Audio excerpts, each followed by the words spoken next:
ಮಹಾಭಾರತದ ಬಗ್ಗೆ ನಾವು ಎಲ್ಲರೂ ಕೇಳಿದ್ದೇವೆ. ಪಾಂಡವರು, ಕೌರವರು, ಕೃಷ್ಣ, ಕುರುಕ್ಷೇತ್ರ ಯುದ್ಧ ಇವೆಲ್ಲ ಗೊತ್ತಿರುವ ವಿಷಯಗಳು. ಆದರೆ ಮಹಾಭಾರತದಲ್ಲಿ ಅಡಗಿರುವ ಕೆಲವು ಸತ್ಯಗಳು ಇವೆ. ಅವುಗಳನ್ನು ಕೇಳಿದರೆ ನೀವು ಆಶ್ಚರ್ಯಪಡುತ್ತೀರಿ. ಕೆಲವು ಸತ್ಯಗಳು ಇತಿಹಾಸವನ್ನೇ ಬದಲಾಯಿಸುವಷ್ಟು ಶಕ್ತಿಶಾಲಿ. ಇಂದು ಅಂತಹ ಯಾರಿಗೂ ಹೆಚ್ಚು ಗೊತ್ತಿಲ್ಲದ ಮಹಾಭಾರತದ ರಹಸ್ಯಗಳನ್ನು ತಿಳಿದುಕೊಳ್ಳೋಣ. 1. ಮಹಾಭಾರತವು ಕೇವಲ ಯುದ್ಧದ ಕಥೆಯಲ್ಲ. ಹೆಚ್ಚಿನ ಜನರು ಮಹಾಭಾರತ ಎಂದರೆ ಕುರುಕ್ಷೇತ್ರ ಯುದ್ಧ ಎಂದುಕೊಳ್ಳುತ್ತಾರೆ. ಆದರೆ ಮೂಲ ಮಹಾಭಾರತದಲ್ಲಿ ಸುಮಾರು 1,00,000 ಶ್ಲೋಕಗಳಿವೆ. ಇದು ಜಗತ್ತಿನ ಅತಿ ದೊಡ್ಡ ಮಹಾಕಾವ್ಯ. ಇದರಲ್ಲಿ ರಾಜಕೀಯ, ಮನೋವಿಜ್ಞಾನ, ಜೀವನ ಪಾಠಗಳು, ವಿಜ್ಞಾನ, ಯೋಗ, ಧರ್ಮ, ಅಧ್ಯಾತ್ಮ ಎಲ್ಲವೂ ಸೇರಿವೆ. ಅದರ ಕಾರಣದಿಂದಲೇ ಮಹಾಭಾರತವನ್ನು 5ನೇ ವೇದ ಎಂದು ಕರೆಯುತ್ತಾರೆ. 2. ದುರ್ಯೋಧನ ಸಂಪೂರ್ಣ ಕೆಟ್ಟ ವ್ಯಕ್ತಿಯಲ್ಲ. ಸಾಮಾನ್ಯವಾಗಿ ದುರ್ಯೋಧನನನ್ನು ಖಳನಾಯಕನಾಗಿ ನೋಡಲಾಗುತ್ತದೆ. ಆದರೆ ಅವನಲ್ಲೂ ಒಳ್ಳೆಯ ಗುಣಗಳಿದ್ದವು. ಅವನು ತನ್ನ ಸ್ನೇಹಿತ ಕರ್ಣನನ್ನು ಜೀವನಪೂರ್ತಿ ಬೆಂಬಲಿಸಿದ. ಸಮಾಜ ಕರ್ಣನನ್ನು ತಿರಸ್ಕರಿಸಿದಾಗ ಅವನಿಗೆ ರಾಜ್ಯವನ್ನೇ ಕೊಟ್ಟ. ಸ್ನೇಹಕ್ಕಾಗಿ ತನ್ನ ಪ್ರಾಣವನ್ನು ತ್ಯಾಗ ಮಾಡಲು ಸಿದ್ಧನಾಗಿದ್ದ. ಅವನ ಅಹಂಕಾರವೇ ಅವನ ನಾಶಕ್ಕೆ ಕಾರಣವಾಯಿತು. 3. ಕರ್ಣನು ಪಾಂಡವರ ಅಣ್ಣ. ಯುದ್ಧ ಶುರುವಾಗುವ ಮುನ್ನ ಕೃಷ್ಣ ಕರ್ಣನಿಗೆ ದೊಡ್ಡ ರಹಸ್ಯ ಹೇಳಿದ. ಅವನು ಕುಂತಿಯ ಮೊದಲ ಮಗ. ಅಂದರೆ ಯುಧಿಷ್ಠಿರ, ಭೀಮ, ಅರ್ಜುನ, ನಕುಲ, ಸಹದೇವರ ಅಣ್ಣ. ಕರ್ಣನು ಬಯಸಿದ್ದರೆ ಯುದ್ಧವೇ ನಡೆಯುತ್ತಿರಲಿಲ್ಲ. ಆದರೆ ಸ್ನೇಹಿತ ದುರ್ಯೋಧನನನ್ನು ಬಿಟ್ಟು ಹೋಗಲಿಲ್ಲ. ಇದು ಮಹಾಭಾರತದ ಅತ್ಯಂತ ಭಾವನಾತ್ಮಕ ಘಟನೆ. 4. ಭೀಷ್ಮನಿಗೆ ಇಚ್ಛಾ ಮರಣದ ವರ ಇತ್ತು. ಭೀಷ್ಮನು ಯಾವಾಗ ಸಾಯಬೇಕು ಎಂಬುದನ್ನು ತಾನೇ ನಿರ್ಧರಿಸಬಹುದಾಗಿತ್ತು. ಅವನು ಬಾಣಗಳ ಹಾಸಿಗೆಯ ಮೇಲೆ ಹಲವು ದಿನಗಳ ಕಾಲ ಜೀವಂತವಾಗಿದ್ದ. ಸೂರ್ಯ ಉತ್ತರಾಯಣಕ್ಕೆ ಬಂದ ನಂತರವೇ ದೇಹ ತ್ಯಜಿಸಿದ. ಇಂತಹ ವರವನ್ನು ಪಡೆದವರು ಬಹಳ ವಿರಳ. 5. ಅರ್ಜುನನು 1 ವರ್ಷ ಮಹಿಳೆಯಾಗಿ ಬದುಕಿದ್ದ. ಅಜ್ಞಾತವಾಸದ ಸಮಯದಲ್ಲಿ ಅರ್ಜುನನು ಬೃಹನ್ನಳ ಎಂಬ ಹೆಸರಿನಲ್ಲಿ ಬದುಕಿದ. ಅವನು ನೃತ್ಯ ಮತ್ತು ಸಂಗೀತ ಶಿಕ್ಷಕನಾಗಿದ್ದ. ಇದು ದೇವತೆಗಳ ಶಾಪದಿಂದ ಸಂಭವಿಸಿತ್ತು. ಈ ಘಟನೆಯಿಂದ ಅರ್ಜುನನ ತಾಳ್ಮೆ ಮತ್ತು ಆತ್ಮನಿಯಂತ್ರಣ ಗೊತ್ತಾಗುತ್ತದೆ. 6. ಕೃಷ್ಣನು ಯುದ್ಧದಲ್ಲಿ ಶಸ್ತ್ರ ಹಿಡಿಯಲಿಲ್ಲ. ಯುದ್ಧಕ್ಕೂ ಮೊದಲು ಕೃಷ್ಣನು ಒಂದು ವಚನ ಕೊಟ್ಟ. ತಾನು ಯಾವುದೇ ಶಸ್ತ್ರ ಹಿಡಿಯುವುದಿಲ್ಲ ಎಂದು. ಆದರೂ ಯುದ್ಧದ ದಿಕ್ಕನ್ನೇ ಬದಲಾಯಿಸಿದ. ಅವನ ಬುದ್ಧಿವಂತಿಕೆ ಸಾವಿರಾರು ಆಯುಧಗಳಿಗಿಂತ ಶಕ್ತಿಶಾಲಿಯಾಗಿತ್ತು. 7. ಅಭಿಮನ್ಯುವಿಗೆ ಚಕ್ರವ್ಯೂಹದಿಂದ ಹೊರಬರುವ ದಾರಿ ಗೊತ್ತಿರಲಿಲ್ಲ. ಅಭಿಮನ್ಯು ತನ್ನ ತಾಯಿಯ ಗರ್ಭದಲ್ಲಿದ್ದಾಗ ಚಕ್ರವ್ಯೂಹ ಪ್ರವೇಶಿಸುವ ವಿಧಾನವನ್ನು ಕೇಳಿದ್ದ. ಆದರೆ ಹೊರಬರುವ ವಿಧಾನ ಹೇಳುವ ಮುನ್ನ ಕುಂತಿ ನಿದ್ರೆಗೆ ಜಾರಿದ್ದಳು. ಹೀಗಾಗಿ ಅವನಿಗೆ ಅರ್ಧ ಜ್ಞಾನ ಮಾತ್ರ ಸಿಕ್ಕಿತ್ತು. ಆದರೂ ಅವನು ಧೈರ್ಯದಿಂದ ಯುದ್ಧ ಮಾಡಿದ. 8. ಅಶ್ವತ್ಥಾಮ ಇನ್ನೂ ಜೀವಂತನಿದ್ದಾನೆ ಎಂಬ ನಂಬಿಕೆ. ಕೆಲವು ಪುರಾಣಗಳ ಪ್ರಕಾರ ಅಶ್ವತ್ಥಾಮನಿಗೆ ಕೃಷ್ಣನು ಶಾಪ ಕೊಟ್ಟಿದ್ದ. ಕಲಿಯುಗ ಮುಗಿಯುವವರೆಗೆ ಭೂಮಿಯ ಮೇಲೆ ಅಲೆದಾಡಬೇಕು ಎಂದು. ಇಂದಿಗೂ ಭಾರತದಲ್ಲಿ ಕೆಲವರು ಅಶ್ವತ್ಥಾಮನನ್ನು ಕಂಡಿದ್ದೇವೆ ಎಂದು ಹೇಳುತ್ತಾರೆ. ಇದು ಮಹಾಭಾರತದ ದೊಡ್ಡ ರಹಸ್ಯಗಳಲ್ಲಿ ಒಂದು. 9. ಗಾಂಧಾರಿಯ ಶಾಪವೇ ಯಾದವ ವಂಶದ ಅಂತ್ಯಕ್ಕೆ ಕಾರಣ. ಯುದ್ಧದ ನಂತರ ಗಾಂಧಾರಿ ದುಃಖದಿಂದ ಕೃಷ್ಣನಿಗೆ ಶಾಪ ಕೊಟ್ಟಳು. ನಿನ್ನ ಯಾದವ ವಂಶವು ನಾಶವಾಗಲಿ ಎಂದು. 36 ವರ್ಷಗಳ ನಂತರ ಆ ಶಾಪ ನಿಜವಾಯಿತು ಎಂದು ಮಹಾಭಾರತ ಹೇಳುತ್ತದೆ. 10. ದ್ರೌಪದಿ 5 ಪತಿಗಳನ್ನು ಏಕೆ ವಿವಾಹವಾದಳು? ಇದು ಮಹಾಭಾರತದ ಅತ್ಯಂತ ವಿಚಿತ್ರ ಘಟನೆ. ಹಿಂದಿನ ಜನ್ಮದಲ್ಲಿ ದ್ರೌಪದಿ ಶಿವನ ಬಳಿ ಉತ್ತಮ ಪತಿಗಾಗಿ 5 ಬಾರಿ ಪ್ರಾರ್ಥಿಸಿದ್ದಳು ಎನ್ನಲಾಗುತ್ತದೆ. ಆ ಕಾರಣದಿಂದ ಅವಳಿಗೆ 5 ಪತಿಗಳು ದೊರಕಿದರು ಎಂದು ಕಥೆ ಹೇಳುತ್ತದೆ. 11. ಯುಧಿಷ್ಠಿರನು ಎಂದಿಗೂ ಸುಳ್ಳು ಹೇಳಲಿಲ್ಲ. ಯುಧಿಷ್ಠಿರನನ್ನು ಧರ್ಮರಾಜ ಎಂದು ಕರೆಯುತ್ತಾರೆ. ಆದರೆ ದ್ರೋಣಾಚಾರ್ಯರನ್ನು ಸೋಲಿಸಲು ಅಶ್ವತ್ಥಾಮ ಸತ್ತನು ಎಂದು ಹೇಳಬೇಕಾಯಿತು. ಇದು ಅವನ ಜೀವನದ ಅತ್ಯಂತ ಕಠಿಣ ಕ್ಷಣ. 12. ಭೀಮನ ಶಕ್ತಿ ಸಾಮಾನ್ಯ ಮನುಷ್ಯನಿಗಿಂತ 100ರಷ್ಟು ಹೆಚ್ಚು. ಭೀಮನು ಬಾಲ್ಯದಲ್ಲೇ ವಿಷ ಕುಡಿದರೂ ಬದುಕಿದ. ಅವನಿಗೆ ವಾಯುದೇವನ ಆಶೀರ್ವಾದವಿತ್ತು. ಅವನ ಬಲಕ್ಕೆ ಸಮನಾದವರು ವಿರಳ. 13. ಕರ್ಣನ ದಾನಶೀಲತೆ. ಕರ್ಣನನ್ನು ದಾನವೀರ ಎಂದು ಕರೆಯುತ್ತಾರೆ. ಇಂದ್ರನು ಬ್ರಾಹ್ಮಣ ವೇಷದಲ್ಲಿ ಬಂದಾಗ ತನ್ನ ಕವಚ ಕುಂಡಲವನ್ನೇ ದಾನ ಮಾಡಿದ. ಅದು ಅವನ ಜೀವ ರಕ್ಷಿಸುವ ವಸ್ತುವಾಗಿದ್ದರೂ ಕೊಟ್ಟ. 14. ಕೃಷ್ಣನು ಶಾಂತಿಗಾಗಿ ಕೊನೆಯ ಪ್ರಯತ್ನ ಮಾಡಿದ್ದ. ಯುದ್ಧದ ಮೊದಲು ಕೃಷ್ಣನು ದುರ್ಯೋಧನನ ಬಳಿ ಹೋಗಿದ್ದ. 5 ಗ್ರಾಮಗಳನ್ನು ಮಾತ್ರ ಕೊಡಿ ಎಂದು ಕೇಳಿದ್ದ. ಆದರೆ ದುರ್ಯೋಧನ 1 ಸೂಜಿಯ ತುದಿಯಷ್ಟು ಭೂಮಿಯನ್ನು ಕೊಡಲ್ಲ ಎಂದ. ಆ ಕ್ಷಣವೇ ಯುದ್ಧ ಅನಿವಾರ್ಯವಾಯಿತು. 15. ಮಹಾಭಾರತದ ಯುದ್ಧ ಕೇವಲ 18 ದಿನ ನಡೆದಿತ್ತು. 18 ದಿನಗಳಲ್ಲಿ ಲಕ್ಷಾಂತರ ಯೋಧರು ಪ್ರಾಣ ಕಳೆದುಕೊಂಡರು. ಆದರೆ ಆಗಸ್ಟ್ 18 ದಿನಗಳ ಪರಿಣಾಮ ಸಾವಿರಾರು ವರ್ಷಗಳವರೆಗೆ ಚರ್ಚೆಯಾಗುತ್ತಿದೆ. ಇದು ಇತಿಹಾಸದ ಅತ್ಯಂತ ಮಹತ್ವದ ಯುದ್ಧಗಳಲ್ಲಿ ಒಂದು. 16. ವಿದುರನ ಜ್ಞಾನ. ಕೃಷ್ಣನಿಗೂ ಇಷ್ಟವಾಗಿತ್ತು. ವಿದುರನು ಅತ್ಯಂತ ಜ್ಞಾನಿ. ಅವನ ವಿದುರ ನೀತಿ ಇಂದಿಗೂ ನಾಯಕತ್ವದ ಪಾಠವಾಗಿ ಬಳಸಲಾಗುತ್ತದೆ. ಕೃಷ್ಣನು ರಾಜಮನೆ ಬಿಟ್ಟು ವಿದುರನ ಮನೆಯಲ್ಲಿ ಊಟ ಮಾಡಿದ್ದ. 17. ಏಕಲವ್ಯನ ಕಥೆ. ಏಕಲವ್ಯನು ದ್ರೋಣಾಚಾರ್ಯರನ್ನು ಗುರು ಎಂದು ಭಾವಿಸಿದ್ದ. ಅವರ ಮೂರ್ತಿಯನ್ನು ಮಾಡಿ ಅಭ್ಯಾಸ ಮಾಡಿದ್ದ. ನಂತರ ತನ್ನ ಬಲಗೈ ಹೆಬ್ಬೆರಳನ್ನೇ ಗುರುದಕ್ಷಿಣೆಯಾಗಿ ಕೊಟ್ಟ. ಅವನ ಕಥೆ ತ್ಯಾಗದ ಸಂಕೇತವಾಗಿದೆ. 18. ಕುರುಕ್ಷೇತ್ರ ಯುದ್ಧದಲ್ಲಿ ಕೃಷ್ಣನ ತಂತ್ರಗಳೇ ಗೆಲುವಿಗೆ ಕಾರಣ. ಭೀಷ್ಮ, ದ್ರೋಣ, ಕರ್ಣರನ್ನು ಸೋಲಿಸಲು ವಿಶೇಷ ತಂತ್ರಗಳನ್ನು ಬಳಸಲಾಯಿತು. ಕೇವಲ ಶಕ್ತಿಯಿಂದ ಯುದ್ಧ ಗೆಲ್ಲಲು ಸಾಧ್ಯವಿರಲಿಲ್ಲ.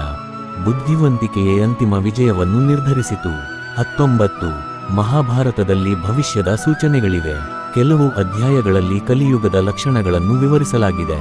ಮಾನವರಲ್ಲಿ ಸ್ವಾರ್ಥ ಹೆಚ್ಚುವುದು, ಧರ್ಮ ಕಡಿಮೆಯಾಗುವುದು, ಹಣಕ್ಕೆ ಹೆಚ್ಚು ಮಹತ್ವ ಸಿಗುವುದು. ಇವು ಇಂದಿನ ಜಗತ್ತಿನೊಂದಿಗೆ ಹೋಲಿಕೆ ಮಾಡಲಾಗುತ್ತದೆ. 20. ಮಹಾಭಾರತದ ಅತಿ ದೊಡ್ಡ ಪಾಠ. 21. ಕೃಷ್ಣನ ನಾರಾಯಣಿ ಸೇನೆ ಕೌರವರ ಪರ ಯಾಕಿತ್ತು? ಹೆಚ್ಚಿನ ಜನರಿಗೆ ಒಂದು ಆಶ್ಚರ್ಯಕರ ವಿಷಯ ಗೊತ್ತಿಲ್ಲ. ಕುರುಕ್ಷೇತ್ರ ಯುದ್ಧದಲ್ಲಿ ಕೃಷ್ಣನ ಸ್ವಂತ ಸೇನೆ ಕೌರವರ ಪರವಾಗಿತ್ತು. ದುರ್ಯೋಧನ ಮತ್ತು ಅರ್ಜುನ ಇಬ್ಬರು ಕೃಷ್ಣನ ಸಹಾಯ ಕೇಳಲು ಬಂದರು. ಕೃಷ್ಣ ಹೇಳಿದರು, ಒಂದು ಕಡೆ ನಾನು ಶಸ್ತ್ರ ಹಿಡಿಯದೆ ಇರುತ್ತೇನೆ, ಇನ್ನೊಂದು ಕಡೆ ನನ್ನ ನಾರಾಯಣಿ ಸೇನೆ. ದುರ್ಯೋಧನ ಸೇನೆಯನ್ನು ಆಯ್ಕೆ ಮಾಡಿಕೊಂಡ. ಅರ್ಜುನ ಕೃಷ್ಣನನ್ನು ಆಯ್ಕೆ ಮಾಡಿಕೊಂಡ. ಕೊನೆಯಲ್ಲಿ ಯುದ್ಧವನ್ನು ಗೆದ್ದದ್ದು ಸೇನೆ ಅಲ್ಲ, ಕೃಷ್ಣನ ಜ್ಞಾನ. 22. ಶಕುನಿಯ ಕೋಪದ ಹಿಂದಿನ ರಹಸ್ಯ. ಶಕುನಿಯನ್ನು ಸಾಮಾನ್ಯವಾಗಿ ವಿಲನ್ ಎಂದು ನೋಡುತ್ತಾರೆ. ಆದರೆ ಅವನ ದ್ವೇಷದ ಹಿಂದೆ ಒಂದು ಕಾರಣವಿತ್ತು. ಕೆಲವು ಕಥೆಗಳ ಪ್ರಕಾರ ಗಾಂಧಾರ ರಾಜ್ಯದ ರಾಜಕುಟುಂಬವನ್ನು ಭೀಷ್ಮನು ಬಂಧಿಸಿದ್ದ. ಅದರಿಂದ ಶಕುನಿಯ ಕುಟುಂಬ ಅನೇಕ ಕಷ್ಟ ಅನುಭವಿಸಿತು. ಕುರು ವಂಶದ ಮೇಲೆ ಪ್ರತೀಕಾರ ತೀರಿಸಿಕೊಳ್ಳಲು ಅವನು ನಿರ್ಧರಿಸಿದ. ಅವನ ಬುದ್ಧಿವಂತಿಕೆ ಕೊನೆಗೆ ಇಡೀ ಕುರು ವಂಶವನ್ನೇ ನಾಶ ಮಾಡಿತು. 23. ಭೀಮನಿಗೆ ವಿಷ ಕೊಟ್ಟಾಗ ಏನಾಯಿತು? ಬಾಲ್ಯದಲ್ಲೇ ದುರ್ಯೋಧನ ಭೀಮನಿಗೆ ವಿಷ ಹಾಕಿದ. ನಂತರ ಅವನನ್ನು ನದಿಗೆ ತಳ್ಳಿದ. ಆದರೆ ನಾಗಲೋಕಕ್ಕೆ ಹೋದ ಭೀಮನಿಗೆ ನಾಗರಾಜರಿಂದ ವಿಶೇಷ ಶಕ್ತಿ ಸಿಕ್ಕಿತು. ಅವನ ಬಲ ಮತ್ತಷ್ಟು ಹೆಚ್ಚಾಯಿತು. ದುರ್ಯೋಧನನ ಕುತಂತ್ರವೇ ಭೀಮನನ್ನು ಇನ್ನಷ್ಟು ಶಕ್ತಿಶಾಲಿ ಮಾಡಿತು. 24. ಅರ್ಜುನನಿಗೆ ಶಿವನ ಆಶೀರ್ವಾದ. ಅರ್ಜುನನು ಪಾಶುಪತಾಸ್ತ್ರ ಪಡೆಯಲು ಕಠಿಣ ತಪಸ್ಸು ಮಾಡಿದ. ಶಿವನು ಬೇಟೆಗಾರನ ರೂಪದಲ್ಲಿ ಬಂದು ಅರ್ಜುನನನ್ನು ಪರೀಕ್ಷಿಸಿದ. ಅರ್ಜುನನ ಧೈರ್ಯ ಮತ್ತು ಭಕ್ತಿಗೆ ಮೆಚ್ಚಿ ಶಿವನು ದಿವ್ಯಾಸ್ತ್ರ ಕೊಟ್ಟನು. ಇದು ಮಹಾಭಾರತದ ಅತ್ಯಂತ ಶಕ್ತಿಶಾಲಿ ಆಯುಧಗಳಲ್ಲಿ ಒಂದು. 25. ದ್ರೌಪದಿಯ ಜನನ ಸಾಮಾನ್ಯವಲ್ಲ.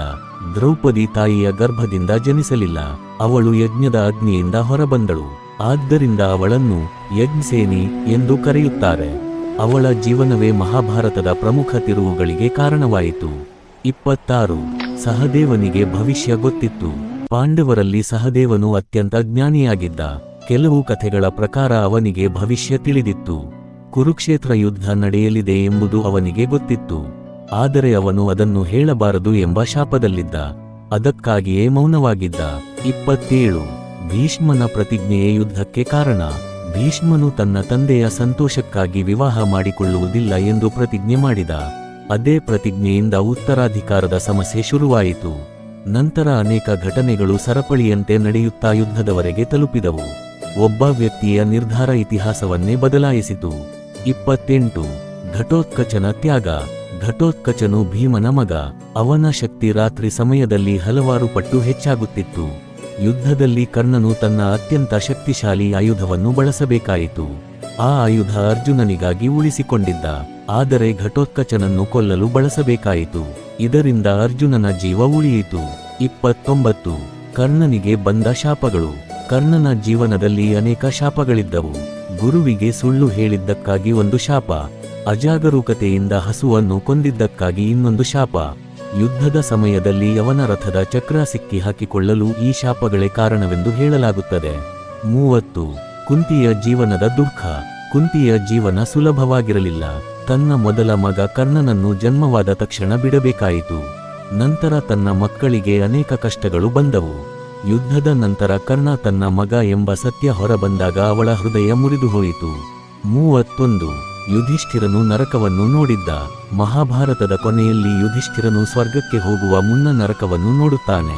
ಅಲ್ಲಿ ತನ್ನ ಸಹೋದರರು ಇರುವಂತೆ ಕಾಣುತ್ತದೆ. ನಂತರ ಅದು ಒಂದು ಪರೀಕ್ಷೆ ಎಂದು ತಿಳಿಯುತ್ತದೆ. ಈ ಕಥೆ ಕರ್ಮದ ಮಹತ್ವವನ್ನು ತಿಳಿಸುತ್ತದೆ. 32. ಕೃಷ್ಣನ ಮರಣವು ವಿಚಿತ್ರ. ಕೃಷ್ಣನು ಯುದ್ಧದಲ್ಲಿ ಸಾಯಲಿಲ್ಲ. ಕಾಡಿನಲ್ಲಿ ವಿಶ್ರಾಂತಿ ಪಡೆಯುತ್ತಿದ್ದಾಗ ಬೇಟೆಗಾರನು ಜಿಂಕೆ ಎಂದು ಭಾವಿಸಿ ಬಾಣ ಹೊಡೆದ. ಅದೇ ಅವನ ಅವತಾರದ ಅಂತ್ಯವಾಯಿತು. ಅವತಾರ ಬಂದಂತೆ ಶಾಂತವಾಗಿ ಮರಳಿದ. 33. ದ್ವಾರಕಾ ನಗರ ಸಮುದ್ರದಲ್ಲಿ ಮುಳುಗಿತು. ಕೃಷ್ಣನ ನಂತರ ದ್ವಾರಕಾ ನಗರ ಸಮುದ್ರದಲ್ಲಿ ಮುಳುಗಿತು ಎಂದು ಹೇಳಲಾಗುತ್ತದೆ. ಇಂದು ಕೂಡ ಸಮುದ್ರದ ಅಡಿಯಲ್ಲಿ ಕೆಲವು ಅವಶೇಷಗಳು ಕಂಡುಬಂದಿವೆ ಎಂದು ಸಂಶೋಧಕರು ಹೇಳುತ್ತಾರೆ. ಇದು ಮಹಾಭಾರತದ ಅತ್ಯಂತ ಕುತೂಹಲಕಾರಿ ವಿಷಯಗಳಲ್ಲಿ ಒಂದು. 34. ವಿದುರನು ಯಮನ ಅವತಾರ. ವಿದುರನು ಸಾಮಾನ್ಯ ವ್ಯಕ್ತಿಯಲ್ಲ. ಕೆಲವು ಪುರಾಣಗಳ ಪ್ರಕಾರ ಅವನು ಯಮಧರ್ಮರಾಜನ ಅವತಾರ. ಆದ್ದರಿಂದಲೇ ಅವನ ಮಾತುಗಳಲ್ಲಿ ಅಪಾರ ಜ್ಞಾನವಿತ್ತು. ಅವನ ಸಲಹೆ ಕೇಳಿದ್ದರೆ ಯುದ್ಧ ತಪ್ಪಬಹುದಿತ್ತು. 35. ದುರ್ಯೋಧನನ ಕೊನೆಯ ಮಾತು. ಮರಣದ ಕ್ಷಣದಲ್ಲಿಯೂ ದುರ್ಯೋಧನನು ತನ್ನನ್ನು ಸೋತವನಾಗಿ ಒಪ್ಪಲಿಲ್ಲ. ತಾನು ಕ್ಷತ್ರಿಯನಾಗಿ ಬದುಕಿ ಕ್ಷತ್ರಿಯನಾಗಿ ಸಾಯುತ್ತಿದ್ದೇನೆ ಎಂದು ಹೆಮ್ಮೆಯಿಂದ ಹೇಳಿದ. ಇದು ಅವನ ಆತ್ಮವಿಶ್ವಾಸವನ್ನು ತೋರಿಸುತ್ತದೆ. 36. ಮಹಾಭಾರತದ ನಿಜವಾದ ನಾಯಕ ಯಾರು? ಅನೇಕರಿಗೆ ಅರ್ಜುನನೇ ನಾಯಕ ಎನ್ನಿಸುತ್ತದೆ. ಆದರೆ ಕೆಲ ವಿದ್ವಾಂಸರು ಕೃಷ್ಣನೇ ನಿಜವಾದ ನಾಯಕ ಎನ್ನುತ್ತಾರೆ. ಇನ್ನು ಕೆಲವರು ಧರ್ಮವೇ ನಾಯಕ ಎಂದು ಹೇಳುತ್ತಾರೆ. ಮಹಾಭಾರತದ ಸೌಂದರ್ಯವೇ ಇದೆ. ಪ್ರತಿ ವ್ಯಕ್ತಿಗೂ ತನ್ನದೇ ದೃಷ್ಟಿಕೋನ ಸಿಗುತ್ತದೆ. 37. ಮಹಾಭಾರತದಲ್ಲಿ ವಿಜ್ಞಾನದ ಸುಳಿವುಗಳು.